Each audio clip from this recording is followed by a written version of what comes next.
اسلام آباد میں social media influencer ثنا یوسف کے قاتل کو پولیس نے گرفتار کر لیا ہے۔ ملزم کا نام عمر حیات ہے اور ابتدائی تفتیش میں اس نے اطراف جرم بھی کر لیا ہے۔ پولیس کا یہ بتانا ہے کہ ملزم کا تعلق فیصل آباد کی تحصیل جڑاوالا سے ہے۔ ملزم سے مقتولہ کا آئی فون بھی برآمد کر لیا گیا ہے۔ آئی جی اسلام آباد علی ناصر رضوی کے مطابق ملزم عمر مقتولہ کے ساتھ کافی عرصے پہلے سے رابطے میں تھا۔ اس کا فون ملا ہے؟ جی ایسا ہی ہے اس سے ملا ہے اور کافی عرصے سے وہ رابطے میں۔ تو اس واقعے کی ہم بات کرتے ہیں، ہمیں جوائن کیا ہے نمائندہ 365 نیوز صدام مانگٹ نے۔ صدام،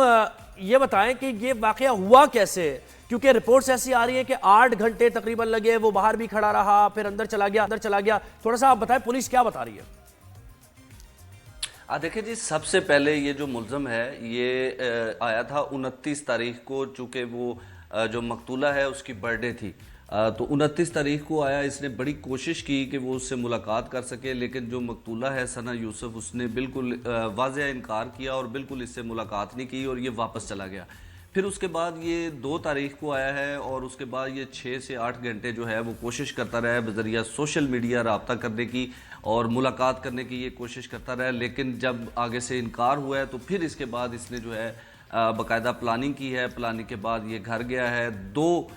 فائر جو ہیں وہ اس کو مارے ہیں مقتولہ کو، جس کے بعد اس کی ڈیتھ ہوئی ہے۔ اور اس کے بعد جب یہ وہاں سے فرار ہوا ہے، نہیں ایک سیکنڈ، یہاں سے تو صدام ایک سیکنڈ آپ یہ کہہ رہے ہیں 6 گھنٹے وہ سوشل میڈیا کے ذریعے رابطہ کرتا رہا، تو گھر کے باہر کھڑا ہوا تھا یا اپنے علاقے فیصل آباد سے وہاں سے ہی رابطہ کر رہا تھا؟ یہ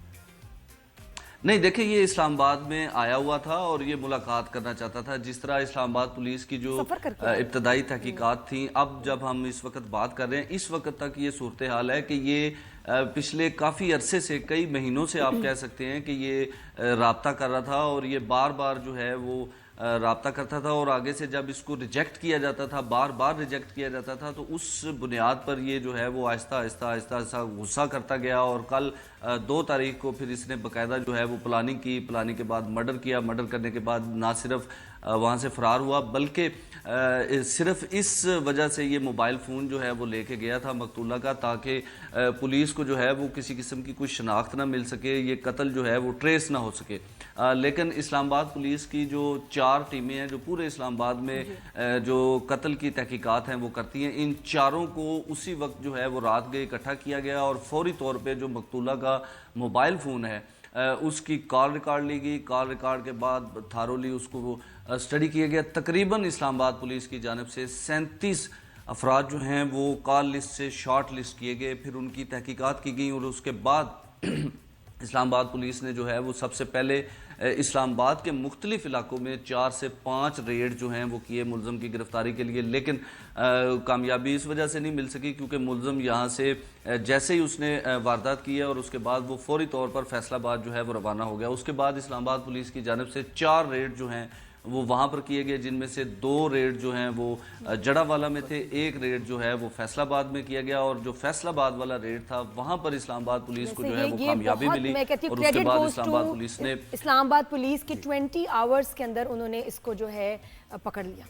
یہ بہت کمال بات ہے۔ بالکل، دیکھیں جس طرح میں نے آپ کو بتایا کہ 4 ٹیمیں ہیں جو پورے اسلام آباد کو دیکھتی ہیں۔ لیس دین 24 آورز ہے، ماشاءاللہ، کریڈٹ گوز ٹو اسلام آباد پولیس کے، انہوں نے اس کو پکڑ لیا۔ اب مجھے ایک چیز بتائیں صدام کہ ایک بچہ، اس کی کیا ایج ہے؟ یہ جو خود عمر جس نے قتل کیا ہے، اس کی کیا ایج ہے؟ 17-18؟ جو مقتولہ ہے اس کی 17 سال ایج بتائی جا رہی ہے، اور جو قاتل ہے جو عمر حیات جس کو گرفتار کیا گیا ہے اس کی 22 سے 24 سال تک جو ہے وہ ایج بتائی جا رہی ہے۔ یہ 22 سے 24 سال کا لڑکا، اس کے پاس ویپن کہاں سے آیا ہے؟ سوچنے کی بات ہے۔ اچھا، اس میں ایک چیز میں اپنے ناظرین کو اور آپ سے شیئر کرنا چاہتا ہوں۔ ویپن یا کسی بھی قسم کی منشیات جو ہے وہ حاصل کرنا اب مشکل نہیں ہے۔ آپ اسلام آباد میں ہوں، آپ پاکستان کے کسی بھی شہر میں ہوں، اگر آپ سوشل میڈیا استعمال کرتے ہیں تو وہاں پہ آپ کو واٹس ایپ نمبر دیے جاتے ہیں، آپ اس نمبر پہ رابطہ کرتے ہیں تو وہاں پہ پہلے آپ کو ایک باقاعدہ ویڈیو دکھائی جاتی ہے جس میں مختلف قسم کا اسلحہ شو کیا جاتا ہے اور اس کو چلا کے بھی دکھایا جاتا ہے ان ویڈیوز میں، اور اس کے بعد آپ وہاں سے آپ آن لائن ان کو آرڈر کرتے ہیں، اپنا ایڈریس دیتے ہیں، آپ کے ایڈریس پہ وہ کیا بات ہے، مطلب ہوم ڈیلیوری ہو رہی ہے اسلحے کی، ماشاءاللہ، یعنی اسلحے کی ہوم ڈیلیوری ہو رہی ہے اور وہیں شاپ پہ وہ چوز بھی کریں گے وہ ویڈیو دیکھتے ہیں۔ بہت اچھی بات ہے، تو بہترین بات ہے، اور کوئی بھی لے سکتا ہے، اور اس بچے نے بھی کیا، کوئی بھی لے سکتا ہے، اور اس قاتل نے بھی وہیں سے آرڈر کیا۔ یہ جو پیمنٹ ہے وہ آپ نے کیش آن ڈیلیوری ہے، آپ نے آپ کا اسلحہ پہنچے گا جو آپ نے چیک کیا تھا ویڈیو میں، آپ اس کو چلا کے دیکھیں گے، پسند کریں گے، پھر آپ نے جو ہے ویسے یہ صدام بہت بڑی یہ بڑی سٹوری ہے، اس کو ہم آنے والے شو پہ کوشش کریں گے کہ یہ کیسے نیٹ ورک کام کر رہا ہے، اسلحہ کس طریقے سے خریدا جا رہا ہے۔ ہاں جی، اگر آپ تھوڑا سا ہمیں موقع دیں اور ہم آپ کو باقاعدہ لائیو جو ہے وہ یہ اسلحہ اور منشیات جو ہے وہ آرڈر کر کے دکھائیں گے۔ بس یہ ڈن ہو گیا، یہ اپنے شو پر ہم کرنے جا رہے ہیں، اور یہ بتائیں گے ذرا ارباب اختیار کو بھی ذرا ان کی آنکھیں کھلیں کہ ایک تو ہم ڈی ویپنائز کرنے کی کوشش کر رہے ہیں، معاشرے سے ہم جرائم کا خاتمے کرنے کی کوشش کر رہے ہیں، اس طرف کارروائیاں ہو رہی ہیں، لیکن دوسری طرف اسلحہ اس طریقے سے ایزیلی مل رہا ہے آپ کو اپنے ڈور اسٹیپ پہ، کیش آن ڈیلیوری، یعنی آپ ملے گا اسلحہ اور پیسے آپ دیں گے۔ اچھا اسلام ایک اور چیز، کسی کی بھی جان لے سکتے ہیں کہ کتنا آسان ہو گیا ہے۔ اس میں ایک چیز اور آپ کو جو ہے وہ بتانا بڑا ضروری ہے، ہمارے ناظرین بھی اس وقت دیکھ رہے ہوں گے، جو NCCI ہے، national cyber crime investigation agency ہے، اس کا بیسیکلی یہ کام ہے کہ یہ سائبر کرائم کا معاملہ ہے کہ یہ سوشل میڈیا کے ذریعے سب کچھ ہو رہا ہے، لیکن جب ان سے ہم پوچھتے ہیں تو وہ کہتے ہیں یار یہ تو سپلائی ہو رہا ہے، یہ تو پولیس کا کام ہے۔ جب پولیس سے ہم بات کرتے ہیں تو وہ کہتے ہیں یہ تو بذریعہ سوشل میڈیا سپلائی ہو رہا ہے۔ بھائی کوئی سپلائی کوئی ایسے جن بھوت تو نہیں کر رہے نا، اسی راستے سے ہو رہا ہے نا، انفراسٹرکچر وہی ہے نا، وہی ہائی ویز ہیں، وہیں سے آ رہا ہے، چیک پوائنٹس ہوتے ہیں، کچھ چیک کیا جاتا ہے، سامان کو کچھ بھی نہیں ہے سسٹم۔ خیر صدام اس کو رکھیں، ایکسکلوسیو سٹوری رکھیں، کرائم ہو رہا ہے، کرمنل ایکٹیویٹی ہو رہی ہے، کس نے پکڑنا ہے؟ ابھی تمہارے یہاں تو یہی نہیں سمجھ آ رہی کہ پکڑنا کس نے، بالکل ایسے ہی، یہ ہم اپنے شو پر ضرور کریں گے، تھوڑا سا مزید پوچھیں گے بھی۔ یہ مجھے بتائیں کہ مرڈر کیسے کیا اس نے، اندر وہ گھر میں داخل ہوا یا پھر یہ بچی باہر نکلی، اس بارے میں تھوڑے سے بتائیں۔ گھر کے اندر تک گیا ہے یا یہ گیٹ کے پاس ہوا ہے؟ وہ گھر کے اندر داخل ہوا ہے۔ کیسے صدام، کیسے؟ کسی نے اس نے بیل بجائی ہوگی یا پلانگ کے گیا گیٹ دیوار، اندر کیسے پہنچ گیا؟ نہیں، دروازہ کھلا تھا، اور سم ٹائم ہم دیکھتے ہیں کہ گھر میں تھوڑی سی کوتاہی ہو جاتی ہے، دروازہ کھلا رہا ہے تو وہ اس دوران وہ اندر چلا گیا ہے، اندر جا کے وہ بیٹھا ہے، اور وہ جو مقتولہ ہے یہاں تھوڑا سا یہاں دیکھیں، یہاں انویسٹیگیٹ ظاہر کر رہے ہوں گے پولیس اہلکار، اور پولیس انویسٹیگیٹ کر رہی ہوگی کہ جب 6 گھنٹے سے وہ رابطے میں تھا تو obviously وہ ہیراس فیل کر رہی ہوگی لڑکی، جب اسے منع کر رہی ہے، ریجیکٹ کر رہی ہے، بار بار اس نے بتایا ہوگا میں اسلام آباد میں ہوں، میں آ گیا ہوں، ملنا چاہ رہا ہوں، تو اسے پتا تو ہوگا کہ یہ لڑکا شاید میرے گھر پہ آ سکتا ہے۔ یہ تھیوری ہے، اس پر جو پولیس کی جو تھیوری ہے وہ یہ ہے کہ ممکن ہے کہ وہ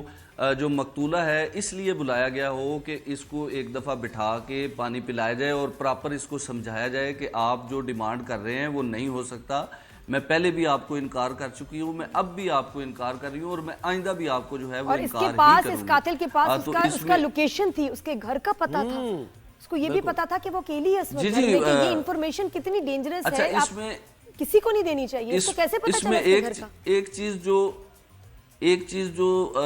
لوگوں کو ابھی اس کیس کے حوالے سے نہیں پتا ہے، وہ سب سے اہم یہ ہے کہ یہ دونوں کافی عرصے سے ایک دوسرے کو جانتے ہیں، ایک دوسرے سے رابطے میں ہیں، لیکن جو دراڑ آئی ہے درمیان میں وہ ریجیکشن کی تھی، کیونکہ بار بار ریجیکشن ہوتی رہی، تو اس وجہ سے جو ہے وہ معاملہ جو ہے وہ اس حد تک پہنچا، لیکن یہ پہلے سے ایک دوسرے کو یقیناً جانتے ہیں اور رابطے میں بھی تھے۔ نہیں ہوتا ہے، انفلوئنسرز کے بہت سارے فینز ہوتے ہیں، میسج کر رہے ہوتے ہیں ان باکس میں، ہمیں بھی آ رہے ہوتے ہیں، مجھ سے سوال پوچھ رہے ہوتے ہیں جی یہ کہاں سے لینا ہے، یہ آپ بتائیں، یہ ایڈوائز دیں، تو وہ تو ایک نارمل بات ہے، لیکن ایک اس حد تک آپ چلے جائیں، آپ کو لگتا ہے وہ نشے میں تھا لڑکا یا ایک دماغی مریض ہے، پاگل ہے؟ کیونکہ یہ کسی عام شخص کے بس کی بات نہیں ہے کسی کی جان لینا، ایک بچی کی، نہتی بچی کی، جس نے اچھا جو آئی جی اسلام آباد نے ہمیں بتایا ہے، اس میں انہوں نے بتایا ہے کہ جو اسلام آباد پولیس کی جو تحقیقات ہیں جو کل تک ہوئی تھی، جو اب تک ہوئی ہیں، اس میں یہ چیز کلیئر ہوئی ہے کہ یہ جو لڑکا ہے یہ منشیات کا استعمال کرتا ہے، لیکن کس قسم کی منشیات ہے، وہ آئس ہے، وہ چرس ہے یا ڈرنک ہے، یہ ابھی جو ہے وہ منشیات تو منشیات ہی ہے نا صدام۔ خیر یہ آپ اس کیس کے بارے میں بھی ڈیٹیلز لیں، اور وہ جو ایک آپ نے اس سے متعلق بتایا کہ اسلحہ کیسے سپلائی ہوتا ہے، تو یہ ہم رائز اینڈ شائن کا حصہ ضرور بنائیں گے اور آپ کو بھی لائن پر لے کے ہم بات کریں گے اس پر۔ بہت شکریہ صدام، آپ نے ہمیں وقت دیا۔